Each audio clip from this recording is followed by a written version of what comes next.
തിരുവിതാംകൂർ ദേവസ്വം ബോർഡിലെ ജീവനക്കാരുടെ ശമ്പളം നൽകുന്നതിൽ വീഴ്ച. മുന്നൊരുക്കങ്ങൾ ഇല്ലാതെയും വേണ്ടത്ര പരിശീലനം നൽകാതെയും സ്പാർക്ക് സംവിധാനം നടപ്പാക്കിയതാണ് പ്രതിസന്ധിക്ക് കാരണം. 1-ാം തീയതി ലഭിക്കേണ്ട ശമ്പളം ഒരാഴ്ച ആകുമ്പോഴും ഏറ്റുമാനൂരടക്കമുള്ള ഗ്രൂപ്പുകൾ ലഭിച്ചിട്ടില്ല. കടുത്ത പ്രതിഷേധമാണ് ഉയരുന്നത്. കേരളത്തിൽ സംസ്ഥാന ജീവനക്കാരുടെ ശമ്പള വിതരണം, ഔദ്യോഗിക ജീവിതവുമായി ബന്ധപ്പെട്ട മറ്റ് സർവീസ് കാര്യങ്ങൾ എന്നിവ സമഗ്രമായി ശേഖരിക്കുന്നതിനും കൈകാര്യം ചെയ്യുന്നതിനും കേരള IT മിഷൻ തയ്യാറാക്കിയിട്ടുള്ള ഓൺലൈൻ സേവന സംവിധാനമാണ് സ്പാർക്ക്. കഴിഞ്ഞ ഭരണസമിതി ഇരുന്ന കാലത്താണ് ദേവസ്വം ബോർഡിലും ഈ സംവിധാനം കൊണ്ടുവരാൻ തീരുമാനിച്ചത്. അത് അനന്തമായി നീണ്ടു. അങ്ങനെ മാസങ്ങൾ കടന്നുപോയി.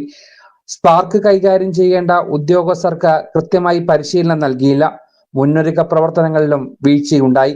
ഈ സമയത്താണ് പെട്ടെന്ന് ഏപ്രിൽ മാസത്തെ ശമ്പളം സ്പാർക്കിലൂടെ മാത്രമേ നൽകാവൂ എന്ന് ദേവസ്വം ബോർഡ് തീരുമാനിച്ചത്. അത് വലിയ പ്രതിസന്ധിയാണ് ഉണ്ടാക്കിയത്. 1-ാം തീയതി ലഭിക്കേണ്ട ശമ്പളം ഇപ്പോഴും ഏറ്റുമാനൂർ ഉൾപ്പെടെയുള്ള ഗ്രൂപ്പുകളിൽ ലഭിച്ചിട്ടില്ല. ഇതോടെ കടുത്ത പ്രതിഷേധത്തിലാണ് ജീവനക്കാർ. എത്രയും വേഗം പ്രശ്നങ്ങൾ പരിഹരിക്കുമെന്ന് ദേവസ്വം ബോർഡ് പറയുമ്പോഴും ശമ്പളം എന്ന് വരുമെന്ന് ഉറപ്പില്ല. സ്പാർക്ക് ഉപയോഗിക്കാൻ ഉദ്യോഗസ്ഥർക്ക് കൃത്യമായ പരിശീലനം നൽകിയില്ല എങ്കിൽ അടുത്ത മാസവും ഈ പ്രതിസന്ധി തുടരും. ജനം, കൊച്ചി.